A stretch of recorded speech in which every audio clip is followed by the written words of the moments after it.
आपके विचार आपके काबू में नहीं है?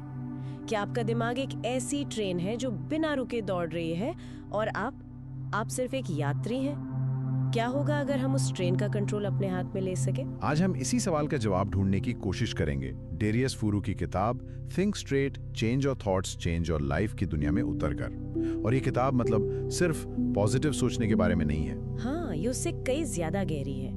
ये असल में सही तरीके से एक मकसद के साथ सोचने की कला के बारे में है, यानी इफेक्टिव थिंकिंग। मुझे ये बात बहुत अच्छी लगी क्योंकि बस अच्छा सोचो वाली सलाह है वो अक्सर काम नहीं करती। बिल्कुल। तो आज हमारा मिशन है इस किताब से उन सबसे प्रैक्टिकल तरीकों और विचारों को निकालना जो हमें अपने दिमाग के शोर से निकालकर थोड़ी शांति और स्पष्टता की ओर ले जा सके। जैसा कि राल्फ वॉल्डो इमर्सन ने कहा था, आप वही बन जाती हैं जिसके बारे में आप दिन भर सोचती हैं। तो चलिए देखते हैं कि इस सोच को असल में कैसे बदला जाए। और इसकी शुरुआत होती है एक बहुत ही दिलचस्प कहानी से। ये कहानी है 19वीं सदी के एक बहुत बड़े मनोवैज्ञानिक विलियम जेम्स की। विलियम जेम्स, हार्वर्ड वाले? मैं तो सोचती थी कि वो मनोविज्ञान के महारथी थे। उनकी कहानी में ऐसा क्या है? हैरानी की बात यह है कि मनोविज्ञान की दुनिया में इतना बड़ा नाम बनने से बहुत पहले, मतलब 27 साल की उम्र में वो एक बहुत ही गहरे मानसिक संकट से गुजर रहे थे। उन्हें डिप्रेशन था, पैनिक अटैक्स आते थे और उन्हें लगता था कि वो अपनी हालत कभी नहीं बदल सकते। अच्छा। हाँ, उन्हें यकीन था कि ये समस्या बायोलॉजिकल है जो उन्हें अपने पिता से मिली है और वो बस अपनी किस्मत के हाथों मजबूर हैं। एक मिनट, तो वो एक डॉक्टर थे और फिर भी अपने ही दिमाग को नहीं समझ पा रहे थे। ये तो काफी चौंकाने वाली बात है। उन्हें लगता था कि उनके पास कोई चॉइस ही नहीं है। लेकिन फिर उनकी जिंदगी में एक मोड़ आया। उन्होंने फ्रांसीसी दार्शनिक चार्ल्स रेनोवियर का एक निबंध पढ़ा और उसमें लिखी एक लाइन ने मतलब सब कुछ बदल दिया। ऐसी क्या लाइन थी वो? रेनोवियर ने फ्री विल या स्वतंत्र इच्छा को ऐसे परिभाषित किया था, एक विचार को बनाए रखना क्योंकि मैं उसे चुनता हूं, जबकि मेरे पास दूसरे विचार भी हो सकते हैं। ये सुनने में बहुत सीधा साधा लगता है, लेकिन शायद उस पल में जेम्स के लिए एक बहुत बड़ी खोज रही होगी। ये एक क्रांतिकारी खोज थी। जेम्स को पहली बार एहसास हुआ कि उनके दिमाग में जो भी विचार आ रहे हैं उन्हें उन पर यकीन करने की जरूरत नहीं है। उनके पास एक विचार को दूसरे पर चुनने की शक्ति है। उन्होंने अपनी डायरी में लिखा, मेरी स्वतंत्र इच्छा का पहला काम स्वतंत्र इच्छा में विश्वास करना होगा। और यही एहसास इस पूरी किताब की नींव है। लेकिन यहाँ एक सवाल उठता है, क्या हम सच में अपने विचारों को कंट्रोल कर सकते हैं? मतलब मेरे दिमाग में तो दिन भर में हजारों बेकार की बातें आती रहती हैं, मैं उन्हें रोक तो नहीं सकती? आपने बिल्कुल सही पकड़ा। किताब यही कहती है, आप अपने दिमाग में आने वाले विचारों को रोक नहीं सकते। वो तो बादलों की तरह आएंगे और जाएंगे। असली कंट्रोल उन्हें रोकने में नहीं है, बल्कि ये चुनने में है कि आप किस बादल पर अपना ध्यान लगाएंगी। बिल्कुल, आप अपनी चेतना को किस दिशा में ले जाएंगी। और यही प्रैग्मेटिज्म या व्यवहारवाद का मूल है। ये नहीं पूछता कि क्या ये विचार सच है, बल्कि ये पूछता है कि क्या इस विचार को मानने से मेरी जिंदगी बेहतर होगी। अच्छा, तो अगर कोई विचार मुझे परेशान कर रहा है तो सवाल ये नहीं है कि वो सच है या झूठ, बल्कि सवाल ये है कि क्या उस पर सोचना मेरे लिए फायदेमंद है। बिल्कुल। लेखक कहते हैं कि हमारा दिमाग दुनिया का सबसे शक्तिशाली टूल है, लेकिन हमें इसे इस्तेमाल करने का कोई मैनुअल नहीं मिला। हम सोचते हैं कि हम बड़े तार्किक फैसले लेते हैं, पर असल में हमारा दिमाग शॉर्टकट लेता है, जिन्हें कॉग्निटिव बायस कहते हैं। ये दिमाग के ऐसे बने बनाए रास्ते हैं जो हमें सोचने में तो तेज बनाते हैं, पर अक्सर गलत नतीजों पर पहुंचा देते हैं। लेखक ने अपनी इस उलझी हुई सोच के लिए एक बहुत अच्छी तस्वीर इस्तेमाल की है ना, वो धागे के गोले वाली। हाँ, किताब की कवर पर भी वही तस्वीर है, एक उलझा हुआ धागे का गोला। लेखक कहते हैं कि पहले उनका दिमाग बिल्कुल वैसा ही था, विचारों का एक जंजाल, एक अराजक स्थिति। उन्होंने अपना एक अनुभव भी साझा किया है। 2014 में जब वो लंदन शिफ्ट हुए तो उनके मकान मालकिन ने आखिरी समय पर घर देने से मना कर दिया। हो, ये तो किसी के भी साथ हो तो घबराहट होगी। और वो पूरी तरह घबरा गए। उनके दिमाग में विचार आने लगे, मैं कितना बेवकूफ हूँ, मैंने पहले से सब कुछ ठीक से क्यों नहीं चेक किया, अब मैं क्या करूँगा। ये सब वो उलझे हुए धागे थे, चिंता, खुद को कोसना, भविष्य का डर। जबकि असल में समस्या बहुत छोटी थी। बिल्कुल। और अगले दिन जब वो थोड़े शांत हुए तो उन्होंने एक कागज पर एक तरफ उलझा हुआ गोला बनाया और उसे नाम दिया अराजकता। फिर उन्होंने उससे एक सीधी रेखा खींची और उसके आखिर में लिखा स्पष्टता। उन्हें एहसास हुआ कि उन्हें अपने उलझे हुए बेकार के विचारों को सिर्फ एक सीधे उपयोगी विचार से बदलना है, और वो विचार था, ठीक है, अब समाधान क्या है। और यही इस किताब का सार है, अपनी सोच को अराजकता से स्पष्टता तक ले जाने का सफर। हाँ, तो ये अराजकता से स्पष्टता तक का सफर सुनने में बहुत आकर्षक लगता है, लेकिन सवाल ये है कि हम अपनी सोच के उलझे हुए धागे को सुलझाना शुरू कैसे करें? क्या किताब इसके लिए कोई बुनियादी नियम या सिद्धांत बताती है? हाँ, और सबसे पहला और बुनियादी सिद्धांत ये है कि दिमाग को एक मांसपेशी की तरह समझो। जैसे हम जिम जाकर अपनी बॉडी को ट्रेन करते हैं, वैसे ही दिमाग को भी ट्रेनिंग की जरूरत होती है।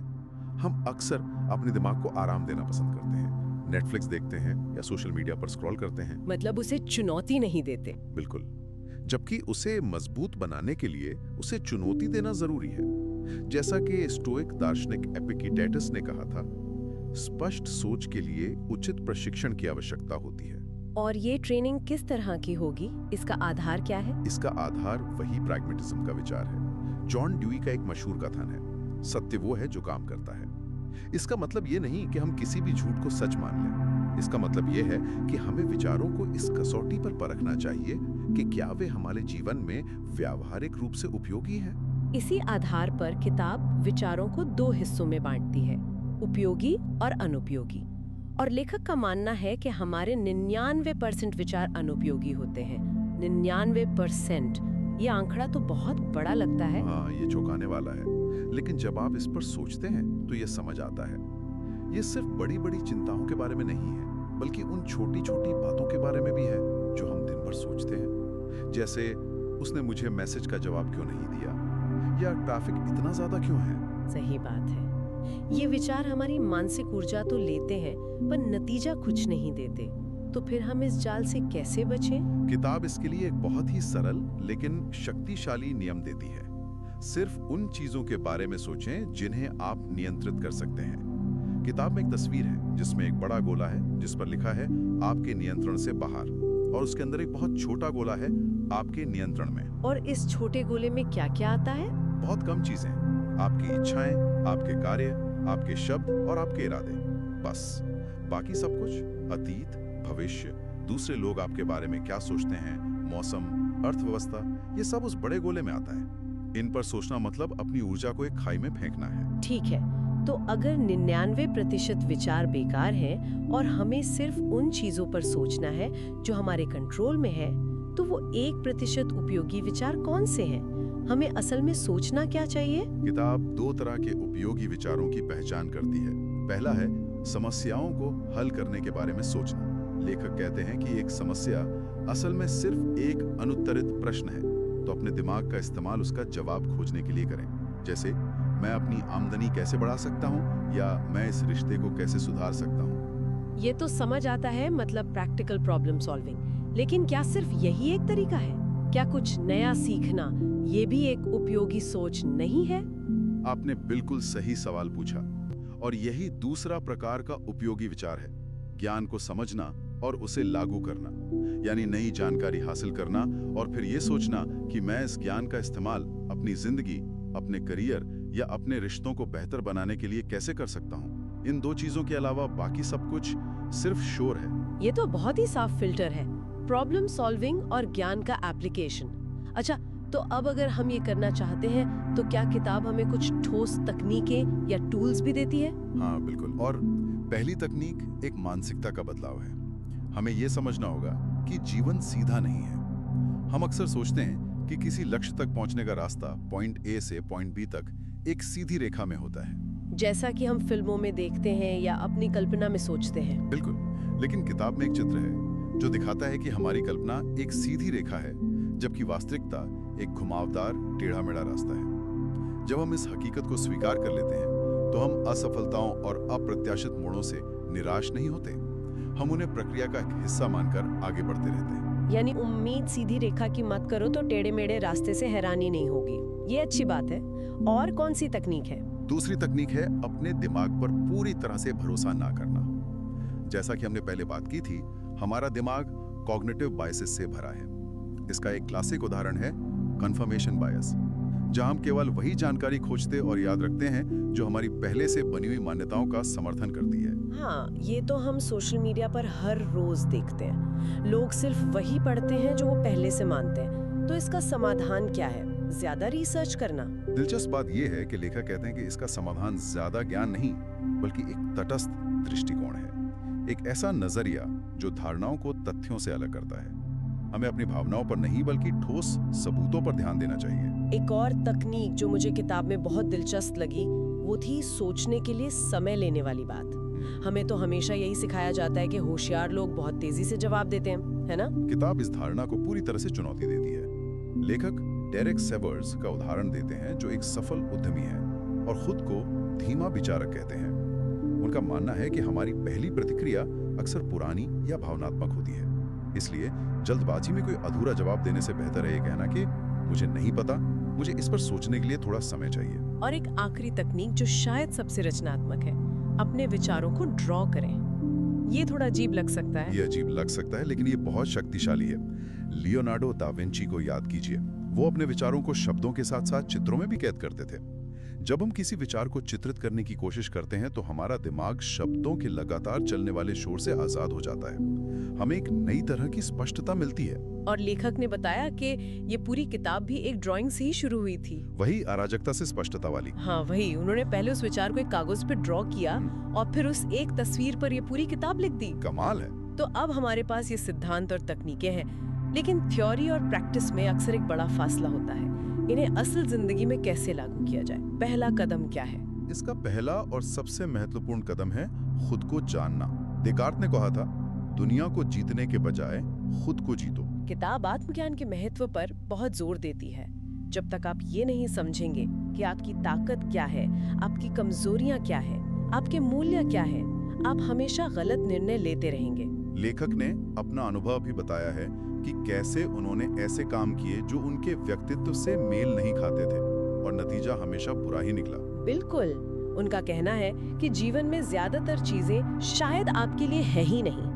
सफलता इस बात में नहीं है कि आप सब कुछ हासिल कर लें, बल्कि इस बात में है कि आप उन कुछ चीजों को खोजें जो वास्तव में आपके लिए बनी है। ठीक है, मान लीजिए किसी ने खुद को समझ लिया, अगला कदम क्या है? अगला कदम है एक्शन। किताब का एक बहुत महत्वपूर्ण सूत्र है एक्शन थिंकिंग। एक्शन हमेशा सोच से ज्यादा होना चाहिए। सोचना जरूरी है, लेकिन एक सीमा तक। उसके बाद अगर एक्शन नहीं लिया गया तो वो सोच भी अनुपयोगी बन जाती है। लेकिन लगातार एक्शन लेना, मोटिवेटेड रहना, ये बहुत मुश्किल हो सकता है। क्या किताब इसका कोई आसान तरीका बताती है? हाँ, और वो तरीका है सिस्टम और आदतें बनाना। लेखक अपने व्यायाम और पैसों को लेकर बनाए गए नियमों का उदाहरण देते हैं। जैसे हर दिन कम से कम 30 मिनट व्यायाम करना, चाहे कुछ भी हो जाए। एक बार जब ये सिस्टम बन जाते हैं तो आपको रोजमर्रा के छोटे छोटे फैसलों के बारे में ज्यादा सोचने की जरूरत नहीं पड़ती। आप बस सिस्टम को फॉलो करते हैं। ये बहुत शक्तिशाली विचार है। ये विल पावर पर आपकी निर्भरता कम कर देता है। किताब में एक और बहुत भावनात्मक हिस्सा है जहाँ लेखक पछतावे के बारे में बात करते हैं। हाँ, और इसके लिए वो अपनी दादी की एक बहुत ही मार्मिक कहानी सुनाते हैं। उनकी दादी ने अपना पूरा जीवन दूसरों के लिए जिया। उन्होंने कभी अपने सपनों के बारे में नहीं सोचा और जीवन के अंत में वो गहरे पछतावे के साथ जी रही थी। उस कहानी से लेखक ने क्या सबक सीखा? उन्होंने एक बहुत गहरा सबक सीखा। आप जीवन में जो करते हैं उसका पछतावा नहीं करते, आप उसका पछतावा करते हैं जो आप नहीं करते। सीधी सोच सिर्फ समस्याओं को सुलझाना नहीं है, बल्कि ये सुनिश्चित करना भी है कि आप एक ऐसी जिंदगी जिएं जिसे आप बाद में पछतावे के साथ याद न करें। तो इन सभी तकनीकों और सिद्धांतों का अंतिम लक्ष्य क्या है? क्या ये सिर्फ ज्यादा सफल या प्रोडक्टिव बनना है? नहीं, किताब के अनुसार इन सब का अंतिम लक्ष्य है आंतरिक शांति या इनर काम।